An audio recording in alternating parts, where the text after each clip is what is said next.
nous tous. Oui, Père, unis nous tous,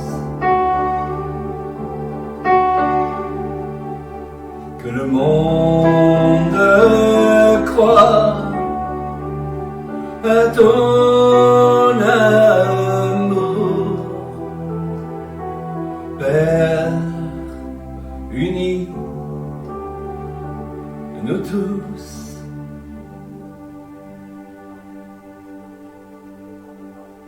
Amen. Nous allons passer à la parole de Dieu.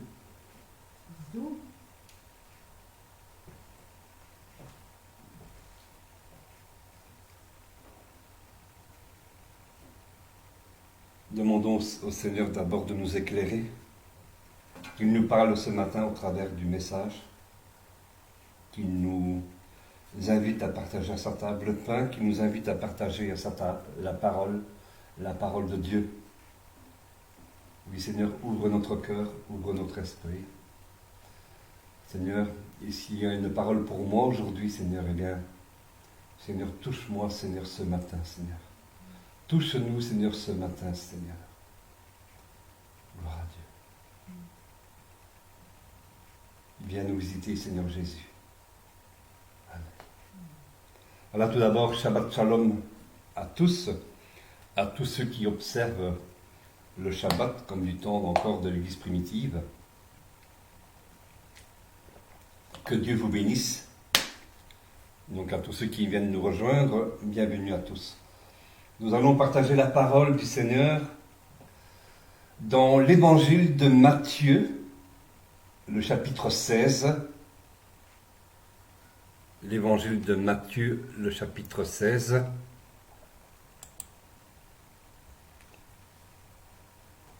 Le verset 13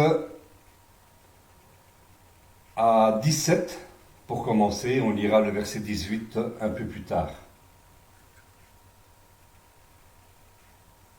Voilà, il est écrit: Jésus arriva dans le territoire de Césarée de Philippe. Il demanda à ses disciples: Qui suis-je d'après les hommes, moi, le Fils de l'homme? Ils répondirent, les uns disent que tu es Jean le Baptiste, les autres Élie, les autres Jérémie, ou l'un des prophètes. Donc Jésus pose encore la question. Et d'après vous, qui suis-je? Qui suis-je? Leur dit-il, leur dit Jésus. Simon, Pierre, répondit: Tu es le Messie, le Fils du Dieu vivant.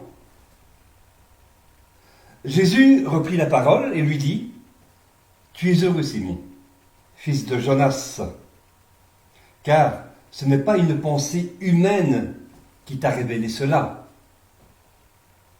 mais c'est mon Père céleste. Dans ce passage, les disciples rapportent à Jésus quand il leur demande: Que dites-vous que je suis? Qui suis-je d'après vous? Donc il leur apporte une opinion générale que l'on se faisait de lui, de Jésus. C'est-à-dire que l'un pensait de lui qu'il était Jean le Baptiste, un autre pense qu'il est Élie, un autre pense qu'il est Jérémie, le prophète, Ésaïe, que sais-je, Moïse. Parce qu'il se rappelait une parole qui avait été dite dans Deutéronome chapitre 18, verset 18, une promesse qui avait été faite à Moïse, que le Seigneur allait susciter au peuple un prophète.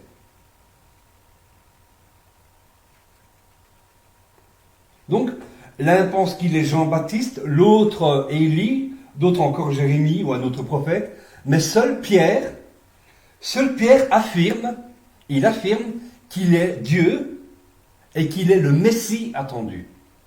Personne n'a reçu la révélation. La parole de Dieu nous montre une chose très importante. C'est la révélation qui a été faite à Pierre. Si cela ne lui avait pas été révélé, Pierre aurait donné une réponse tout aussi vague que les autres.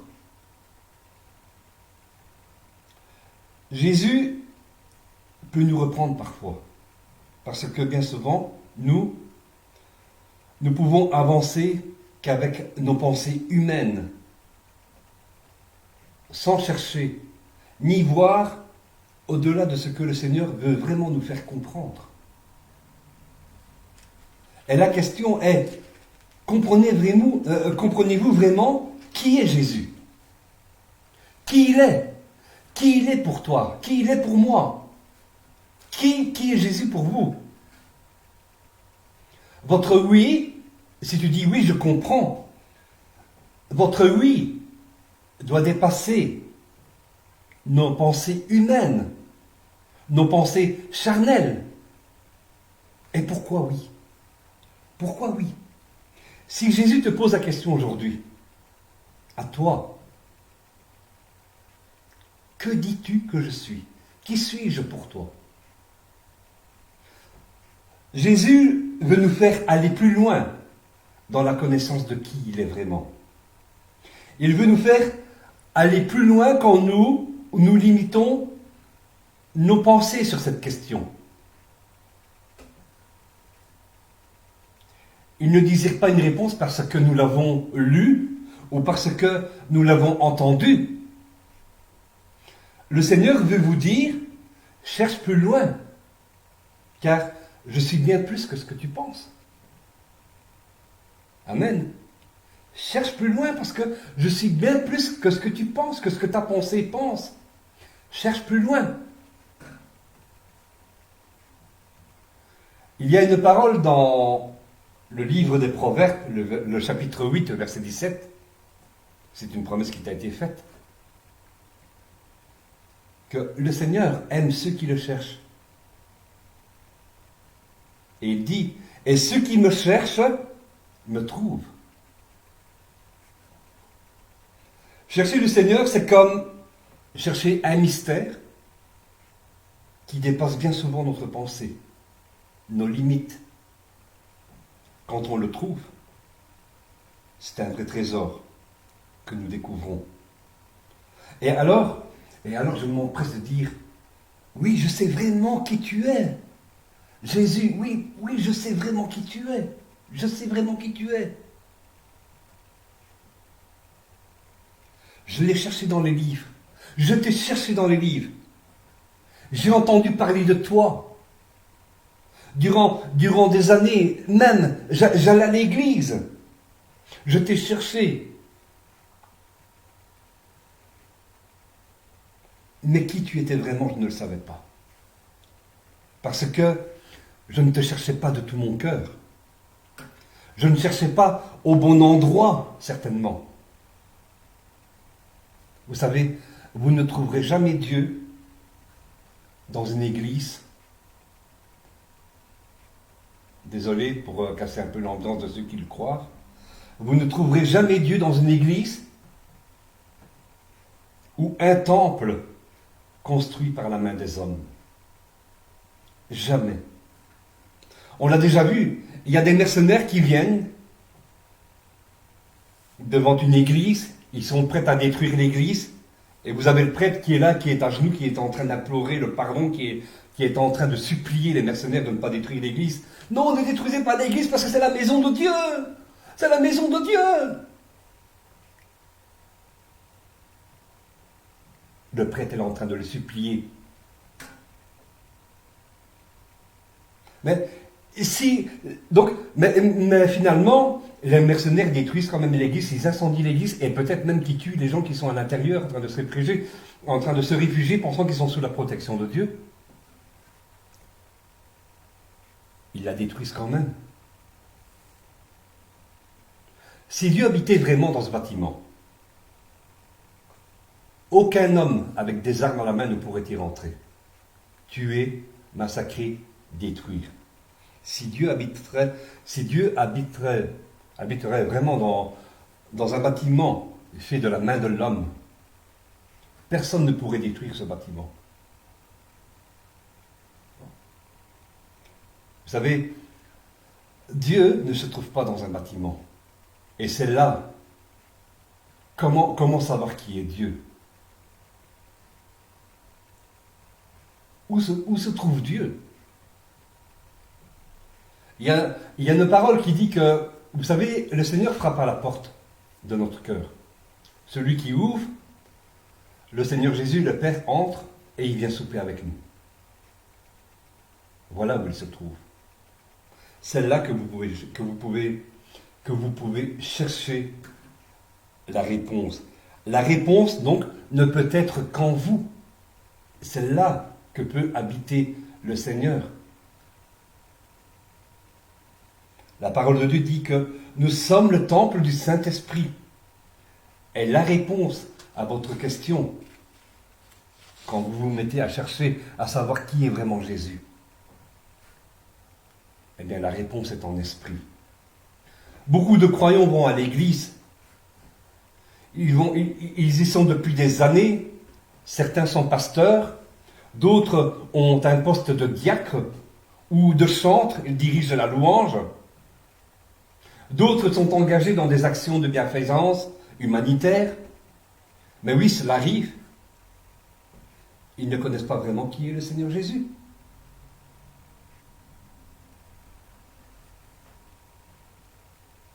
Si on leur demande qui est Jésus, ils répondront parce qu'ils ont entendu ou parce qu'ils l'ont lu. Mais ils ne vont pas donner une réponse parce qu'ils ont fait une expérience personnelle avec lui. Ils sont à l'église peut-être parce que les parents y vont depuis des années. L'autre était pasteur. L'autre, il est pasteur parce que ses parents l'étaient. C'est compliqué tout cela. Ils ne connaissent pas qui est vraiment Jésus. Ils n'ont pas vécu d'expérience personnelle en esprit avec lui pour répondre à cette question. Ils sont ignorants à cette question. Le Seigneur Jésus te dit, qui suis-je pour toi? Que dis-tu que je suis? Je vous le disais au début, l'un pense que Jésus c'est Jean, le Baptiste, un autre Élie, un autre Jérémie ou un autre prophète, parce qu'ils ont lu et entendu la promesse dans Deutéronome chapitre 18. Ils n'ont pas cherché plus loin. Ce plus, c'est dans la révélation que seul le Père pouvait donner à un cœur bien disposé à le recevoir, en esprit. Seul Pierre reçoit le mystère à cette question. Et Jésus prend la parole pour lui dire, au verset 17, dans l'évangile de Matthieu, chapitre 16, ce n'est pas une pensée humaine qui t'a été révélée. Ce n'est pas une pensée humaine, qui t'a révélé cela. Donc ce n'est pas une pensée d'homme. Mais c'est mon Père Céleste qui te l'a révélé. C'est lui qui t'a dit qui j'étais. Peut-être parce que tu as posé la question au Père. Père, dis-moi vraiment qui est cet homme. Tu as demandé le discernement. Et le Père te l'a révélé. Amen.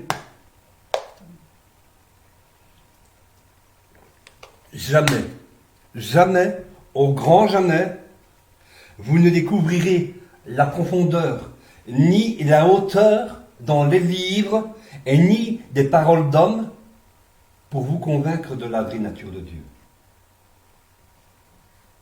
Quand on nous demande, connais-tu le Seigneur Jésus? Machinalement, on va hocher la tête, oui, avec un grand oui. Mais réellement, qu'est-ce qui fait que je puisse affirmer que je sais qui il est?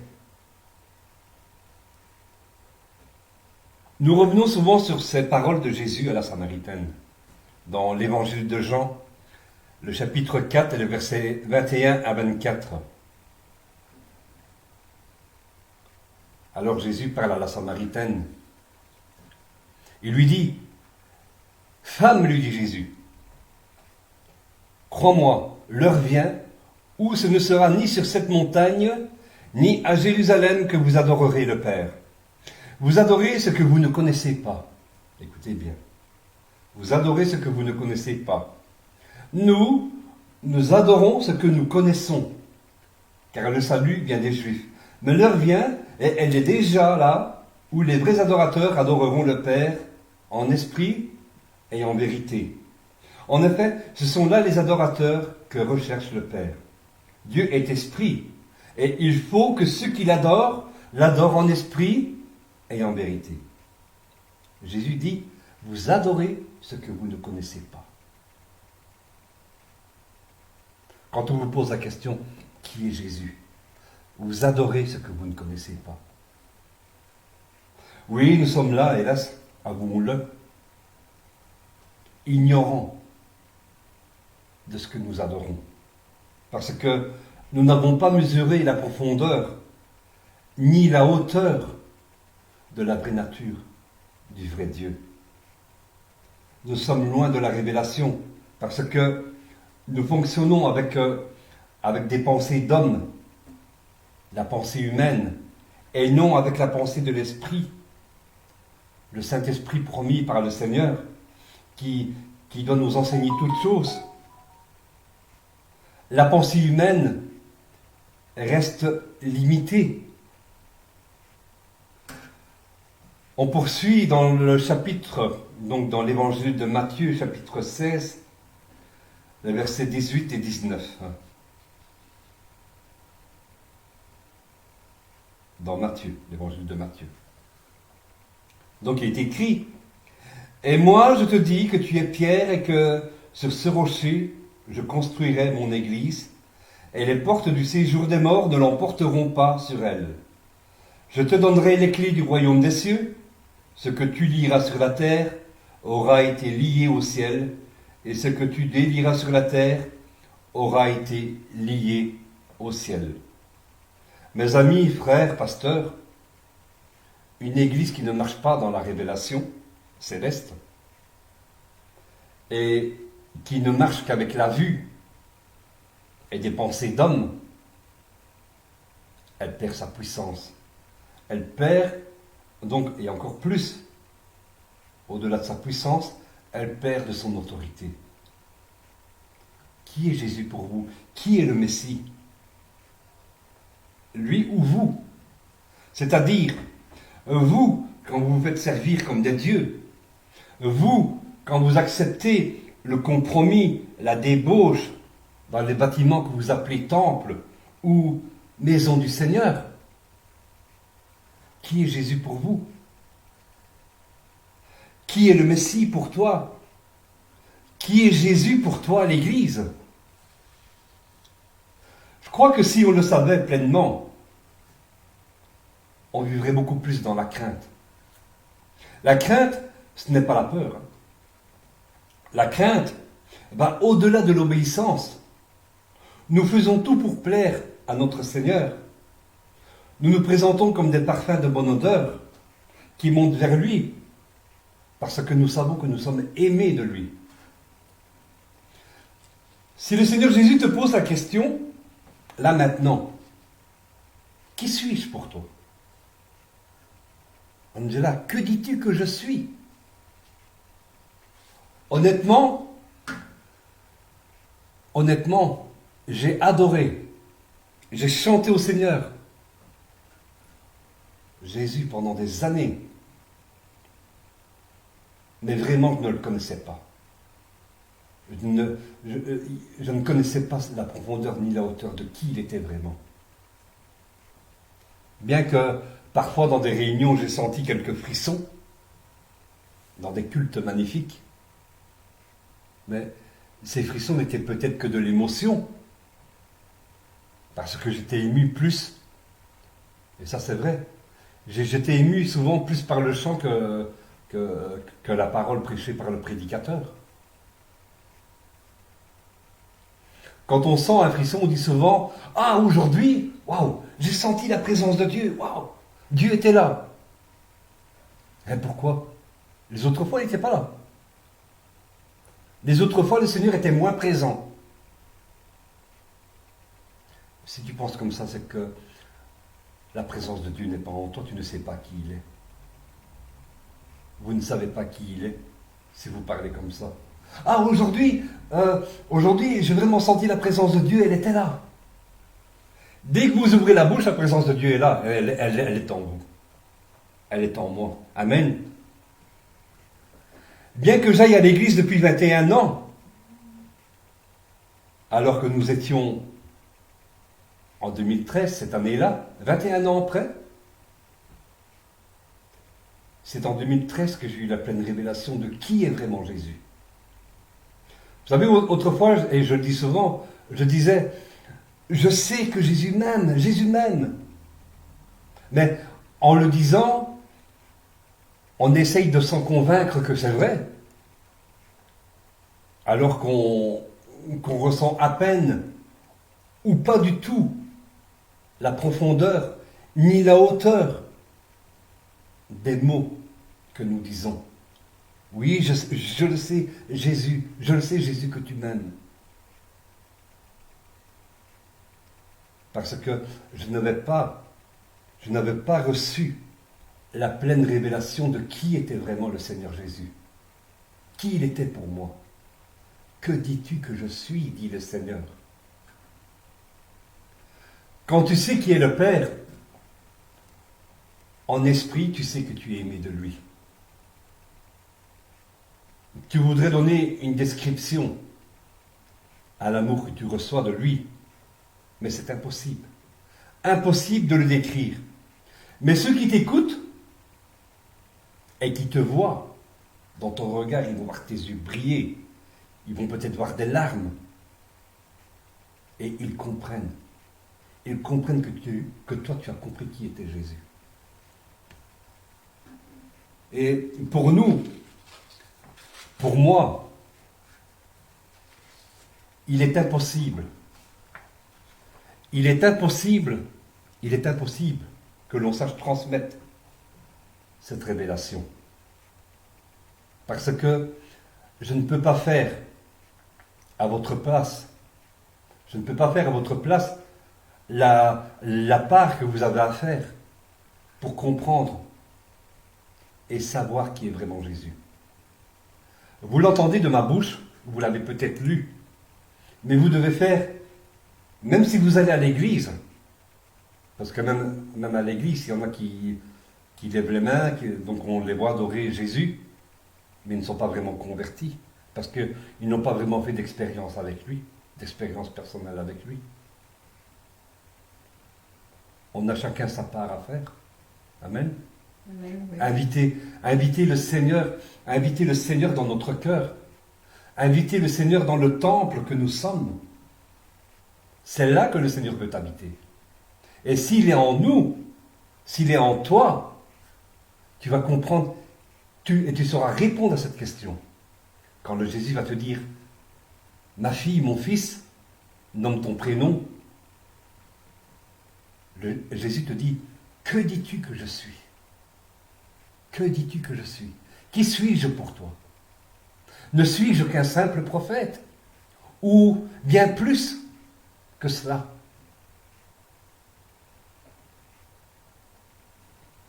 On est tous atterrés par les mystères de l'univers, autant pour beaucoup d'entre nous, et c'est vrai, à la nature de Dieu. Qui il est? Est-ce qu'il existe? C'est un mystère. On cherche d'où viennent les origines, l'origine de l'univers, la vie, l'homme, tout. Est-ce Dieu? Est-ce le hasard? Si vous cherchez dans des livres, dans la pensée humaine, vous n'obtiendrez jamais de réponse satisfaisante. Vous aurez toujours soif de comprendre. Vous ne serez jamais rassasié. Mais Jésus veut te donner la réponse à toutes ces questions. Il veut épancher ta soif. Il veut épancher notre soif. Amen. Jésus parle à la Samaritaine dans l'évangile de Jean, le chapitre 4, les versets 10 à 14. Jésus lui répondit à la Samaritaine, « Si tu savais quel est le cadeau de Dieu et qui est celui qui te dit, si tu savais,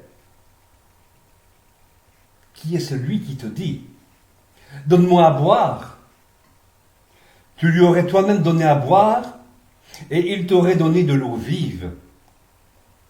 Seigneur, lui dit la femme, tu n'as rien pour puiser et le puits est profond. D'où aurais-tu donc cette eau vive? Es-tu, toi, plus grand que notre ancêtre Jacob, qui nous a donné ce puits et qui a bu de son eau lui-même, ses fils et ses troupeaux? Jésus lui répondit, toute personne qui boit de cette eau-ci aura encore soif. Toute personne qui boit l'eau du puits aura encore soif. En revanche, celui qui boira de l'eau que je lui donnerai n'aura plus jamais soif. Et l'eau que je lui donnerai deviendra en lui une source d'eau qui jaillira jusque dans la vie éternelle. Donc, si nous croyons, si nous buvons l'eau du Seigneur, si nous nous approchons de lui, des eaux vives vont jaillir en nous. Tu auras toutes les réponses que tu auras besoin. Cette question, que dis-tu que je suis? La plus grande question, qui est Jésus? Qui est Dieu vraiment? Est-ce vrai? Est-il vrai? La vérité, oui, vous allez avoir une description dans des livres, vous allez avoir même une description de Dieu dans la Bible, ce qu'il a fait pour le peuple d'Israël, ce qu'il a fait pour les disciples dans le Nouveau Testament. Et vous allez avoir des réponses de ce que pensent ces hommes du Christ, de Jésus-Christ et de Dieu. Et puis, vous allez venir à l'église pour percer le mystère à cette question. Qui est Dieu? Existe-t-il vraiment? Mais si vous ne cherchez pas en esprit, vous pourrez aller autant d'années que vous voulez à l'église, vous ne trouverez jamais la réponse. Vous ne verrez pas plus loin que la pensée humaine et charnelle. L'Église, elle doit donner cet exemple. Elle doit marcher par et avec l'Esprit de Dieu. Elle doit voir plus loin que la pensée humaine, plus loin que ses programmes. Elle doit marcher dans la révélation. Elle doit inviter les membres à marcher dans la révélation. Je dois, tu dois, vous devez marcher dans la révélation.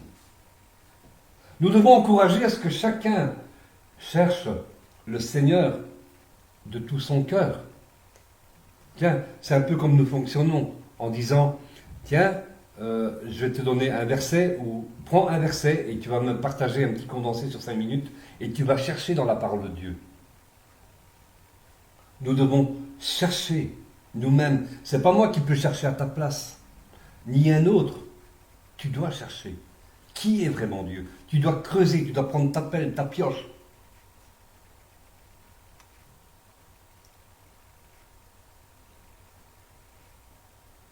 Encourageons à ce que chacun cherche le Seigneur de tout son cœur pour le connaître. On doit laisser s'exprimer les gens par cette question.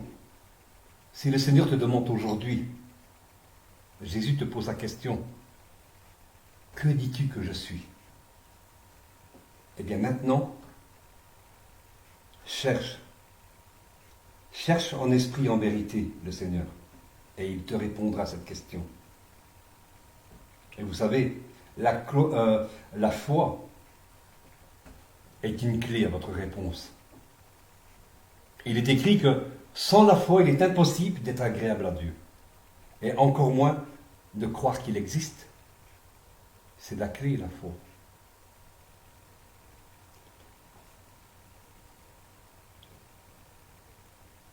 que dis-tu que je suis?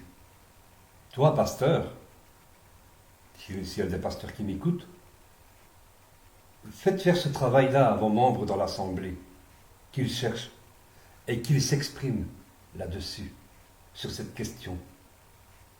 Jésus te pose la question aujourd'hui. Que dis-tu que je suis? Laissez s'exprimer. Vous avez la Bible comme référence. Mais sachez ceci, la lettre tue. Il ne suffit pas que de la lire. La lettre tue, mais l'esprit vivifie. C'est-à-dire que quand vous ouvrez la parole de Dieu, demandez le discernement. Et c'est peut-être ce que Pierre a fait. Il n'est pas décrit comme ça, mais il a peut-être demandé, Père, dis-moi qui est cet homme. Et Pierre a eu la révélation du ciel de qui était vraiment Jésus.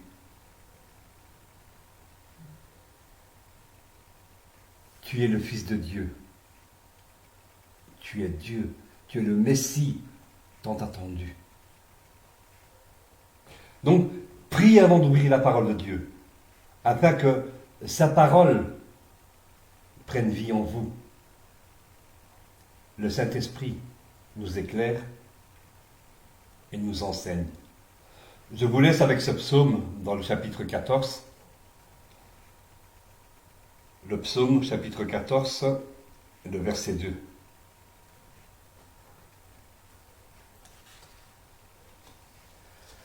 Il est écrit, « L'Éternel du haut des cieux regarde les fils de l'homme pour voir s'il y a quelqu'un qui soit intelligent, qui cherche Dieu. » Soyez bénis, que Dieu vous garde. Amen. Shalom. Donc, on se retrouve bientôt pour de prochaines exhortations. Que Dieu vous garde, soyez bénis. Shalom, shalom.